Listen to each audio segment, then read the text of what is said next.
I have some.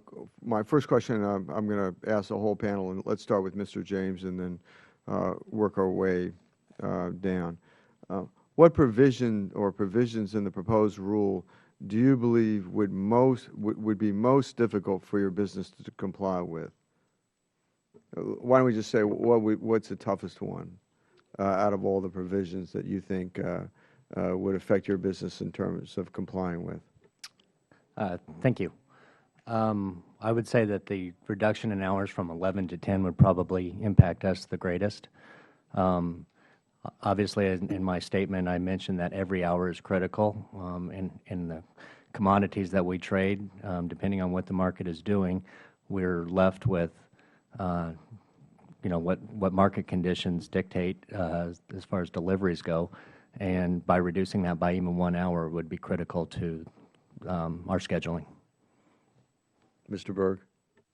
Mr. Chairman, they're all critically important. I would lean more towards my operation in the 34-hour restart provisions of requiring the 2 rest breaks between midnight and 6 a.m. It could dramatically impact how we're getting to our customers in timely deliveries. Let's say we load over the weekend and we need to be on site at, say, noon. But if we couldn't leave our place until 6 a.m., we might not get there until after the receiver's hours that day, or possibly even the next day. Our restraints are just as equally compounded by our shippers and receiver schedules as they are ours. Receivers and small businesses all over the country that receive the products that we haul, they have set hours of their operations, and they can't adjust their businesses to receive our goods without impacting their costs. Mr. Rader. I agree. There's a few of them that would be difficult to work with, but I think for our industry, the 30-minute break every 7 hours would be very cumbersome in order to try to juggle drivers' schedules and delivery schedules and that sort of thing. Mr. Morissette. We're also in the opinion the 34-hour reset rule would not give us the ability to service our customers without increasing fleet size, and that the 2 additional consecutive midnight 6 a.m. duty will reduce our ability to properly service the customers. Thank you. Mr. James, specific to you, in what ways do you believe the FMCSA would take into account the differences between short-haul truckers and their long-haul counterparts? Thank you, Chairman. Specifically to our industry, our drivers are in and out of the truck continuously throughout the day. We are not driving long, monotonous stretches of highway where fatigue really does become an issue. They may drive for an hour, get out of the truck for an hour, 45 minutes as they're dropping product. There's plenty of wait time when they're sitting at a terminal, and so consequently, they physical drive time might be half of their actual on-duty time. So I really believe that would impact us.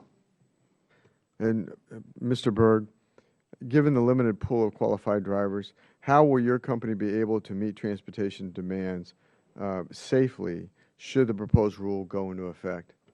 Ideally, we would have to change the driver lifestyle significantly, and that would increase the amount of home time. The issue that I have with my company isn't getting qualified drivers to perform the task. It's qualified drivers that will sign up to the lifestyle of trucking.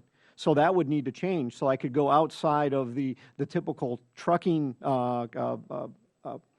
ideal candidate and move to more acceptable home every night operations. So that would dramatically increase our cost to do so, because we'd have to shape runs. We'd have to have increased possibly trailer pools where we'd have regional locations, and trailers would be dropped and interchanged, possibly with other carriers.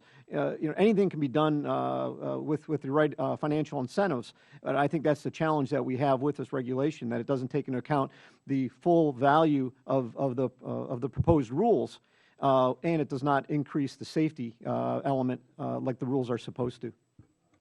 Thank you, Mr. Berg. Mr. Rader, you stated that the current HOS regulations are not perfect, the proposed rule notwithstanding. How do you believe the current regulations could be improved? Well, the ability to lumping us in with a long-haul trucking fleet, as we've all discussed, the short-haul truckers it's a different animal. It's a different type of vehicle. The drivers are getting home every day. The fatigue is really not an issue. And I would say that I'm sorry, I lost my train of thought there. Could you ask the question again one more time? Sure. We talked about current regulations, current HOS regulations, and how, if you were going to come up with a proposal to better reform current regulations without the new regulations, what would that reform be? I would say we would leave things as they are. To make the changes they're not necessary at this point. Okay. Great. Thank you very much, Mr. Rader. Mr. Morissette, since your industry does not generally deliver to and from the same addresses, would the proposed rules make it more difficult for movers to operate? Significantly. Our drivers don't spend as much on-duty time as other drivers because they're in the house, even supervising an entire crew that's in there. So the household industry is uniquely different in that respect. And so in some ways, we don't feel that the hours of service as proposed really should apply to the household goods industry. Thank you, Mr. Morissette. Mr. Altmeyer, Ranking Member.